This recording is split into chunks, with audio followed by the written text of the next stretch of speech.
Hello everyone, welcome to another video. Now in this video we're going to be having a look at a brand new product by Next Level Racing. This is the Next Level Racing HF8 Haptic Gaming Pad. Now we've all heard of butt kickers, those that mount to the rig. Well, essentially this is a butt kicker that you literally just slide onto your seat. So a little bit of information about the HF8. So it's got 8 haptic motors within the seat pad itself, and it's been universally designed to fit on all chairs. Well, I've got it on a SimLab seat right now, fits perfectly, and I've also had it on the Sparco R333 seat, again, perfect fit. So there's two ways you connect this. You can either connect it via a 3.5mm jack, so that means it's compatible with PlayStation, Xbox, and any other device that has a 3.5mm output. And the way I've got it connected now, which is via USB. So it's been designed with gaming in mind, sim racing, flight sim, but it'll work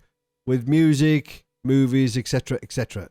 But before we get into talking about the product, Next Level Racing are having a giveaway. So they're going to be giving away 5 of these, each valued at 299 Australian dollars, and 1 Next Level gaming chair valued at 799 Australian dollars. I'll leave a link in the description to the giveaway and in a pinned comment. And there's 10 ways you can enter. Click the link. It doesn't cost you a penny. Get entered and you could win one of these or a gaming chair. But as usual, I will say that I'm not a reviewer of products. That's not what this is. There are guys out there that do it far better than I ever could. But what I am, though, is a serious sim racer. And that's the opinion that you're going to get. So when I'm buying a product for myself, there are 4 things that I look for. Firstly, what does it look like? If it doesn't look right, well, you're not going to buy it. Secondly, what's the build quality like? Thirdly, how does it perform? And finally, is it value for money? So firstly, we'll talk about looks. Well, it's a gaming pad that sits on your seat. You're not going to see it when you're using it, but it actually does look really nice, really nicely finished. The logo on there is really nice. It kind of matches my race seat, this one and the other one. So looks-wise, I think it's superb. Secondly, build quality. I can't see anything wrong with it. It's a gaming pad that you sit on. All of the fasteners, etc. that go around the seat, they're all fine. All the stitching's fine. Everything works as it should. No issues at all. But before we go into talking about how it performs, we'll take it on track. So because this is a haptic device, we've brought it to one of the bumpiest tracks on iRacing, Belle Isle Street Circuit. Now, what you can see in front of you there is the software. So these are the games, or some of the games that I've got installed that you can use. And on the left-hand side, you can see the pad itself. And if you click on each one of these, you get a rumble. So that there is rumbling my right shoulder blade, left shoulder blade. There is the middle of my back on the right-hand side. Same again on the other. These ones are fun. Right on the butt. Right on the back side. These. There's your seat of the pants. And then these two here are just at the front, under the back of my thigh. So we've got full coverage down the back and to the back of your knees. But all of these can be configured. So we'll click on iRacing, which is what I've got now. This is how I've set mine up. Now, I haven't really enabled many effects on here because I think these are just enough so you can adjust the gear shift. So whenever we change gear, we get a little bit of a thump every time it changes gear. Now, you can configure this so you would only feel that in your back or your backside or the back of your legs. Same with the brake. Same story. Rev limiter, again, I haven't had that on. Acceleration, I've got that on my back, but I've got that turned down so it's quite mild. Speed, again, the more your speed increases, the more intense it becomes. Engine RPM, when you hit your limiter, then you will get a vibration. Ground effect. Now, obviously here you can see front left, right, rear left, and right. I've only got the ground effect set to the bottom part of the pad, so it's my butt and the back of my thighs. I didn't set it to the back there. I feel it just feels a little bit more natural just on the bottom. And suspension, well, I've got that again set just to the front part, the same as the ground effect. But I've got that turned up to 100 and the ground effect is turned down to 71. But if you wanted to, you can fire all of them on. But I just felt that it was a little bit too much, bit sensory overload. I didn't know what was doing what. So I've tinkered around a bit, and I think this is where I like it. I don't have that many turned on. Let's have a look, in fact, see how many we've got turned on. So we have the gear shift 100%. We have the ground effect on 71% just on the bottom. We have the suspension on 100% just on the bottom. And that's about it. That's all we've got. Right, so let's take it out on track. So, because we're stationary in the pits, we're not accelerating. I haven't got the rev limiter selected. We're not getting any feedback at all. But as soon as I put it in gear, I can feel it on my back, which is good. Well, the butt and the back. And again, when I change gear there. So I'm going to have to go slow because I can't see because I've got this on screen. So, I've got gear shift selected. Nothing on the brake, so when I'm braking, nothing. But I can feel it already. The ground effects and the suspension. The detail on the road surface. And because I've got it turned down, it's quite subtle. It is quite subtle. Acceleration there, I can feel that on my back. Going over the curbs, yeah, you can feel all of the, on the right hand side. Yep. Every time the suspension compresses, you can feel it. Now, I've never driven Belle Isle with half my screen blocked before, so bear with us. So you've very much got to tinker with what is to your taste, really. So because I've got the acceleration turned down, you want to feel that when you're obviously accelerating. It's as if simulate the feeling of being pushed back in your seat. That's what I've gone for. I thought when you accelerate, you are pushed back into your seat. So I've just set that to some vibration just on the back, not on the bottom part of the haptic gamepad. The ground effect, I've got that on 71%, just so you can feel a little bit of the road detail, and suspension on 100%. So when you go over curbs, when you hit big bumps, that's when the suspension compresses, and that's when you can feel it the most.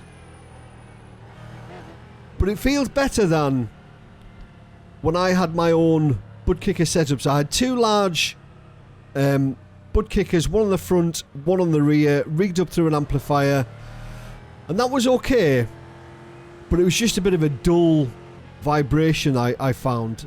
Unless you've got one on each corner, then I don't think you're going to get the most out of them.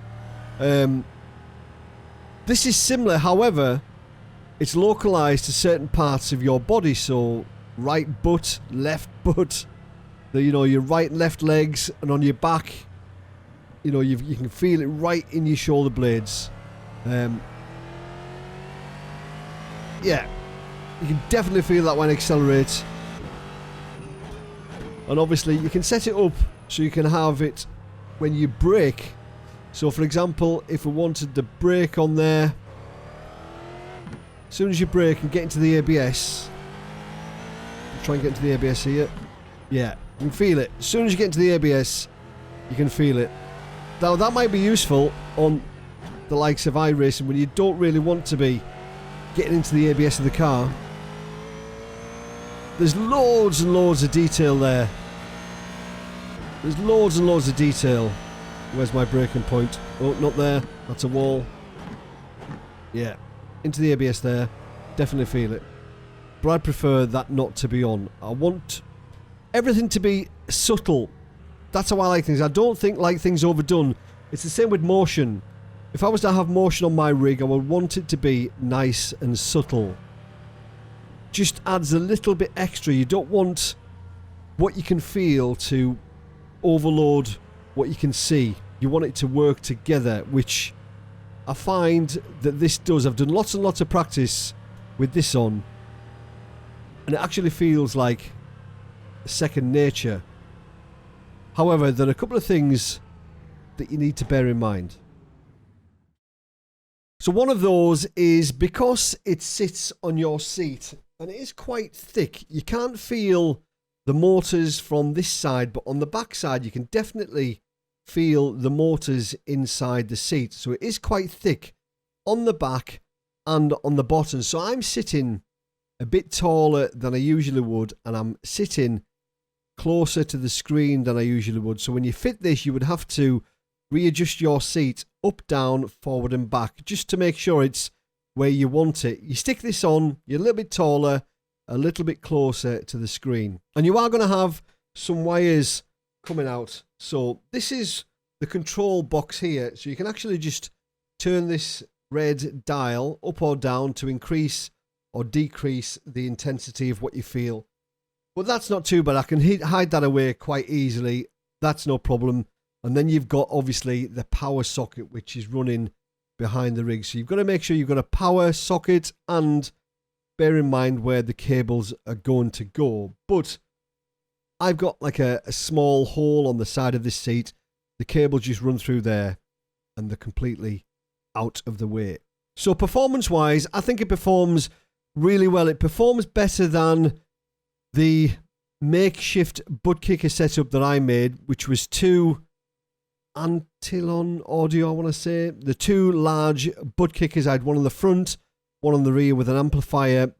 Like I said before, that just felt a little bit of a dull rumble. This actually feels completely different. You can feel it on all parts of your body. So it performs really well, works with iRacing perfectly. And I've no doubt it'll be the same on any other simulator. I've not tried it with movies, music, but I did try sim racing via the 3.5mm jack. So just using the audio, which is probably what you would do with the PlayStation, the Xbox. And I didn't feel that was really good. It just works off audio, and you get a rumble with the engine noise. Obviously, the engine noise is above everything else, and that's all there seemed to be. I didn't really get much detail from anything at all apart from the engine noise.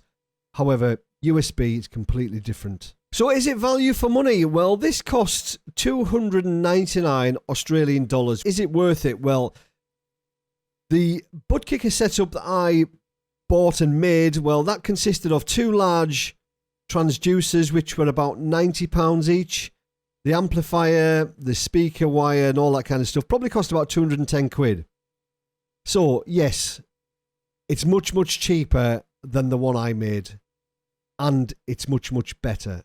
And it's much easier to put on and much easier to take off. So, yes, I think it's good value for money. It's going to add a whole other level to your sim racing. If you want to be a little bit more immersed, then yeah, I think it's a small price to pay. Although you will need to tinker with the settings just so it's not sensory overload. So to summarize, how does it look? Well, I think it looks fantastic. Sits on the seat perfectly. Build quality, brilliant. Absolutely no complaints. Performs really well, although you will have to tinker with the settings to get it dialed into where you want it. But I don't think it performs that well via the 3.5mm jack. Not for sim racing, at least. Maybe for flight simming, normal gaming would probably be fine. But for sim racing, where you've just got that drone of the engine, well, that's all you really get via the audio jack. And value for money, yeah. 299 Australian dollars, yeah, I think it's definitely worth it. But remember, there's a link in the description and a link in the pinned comment.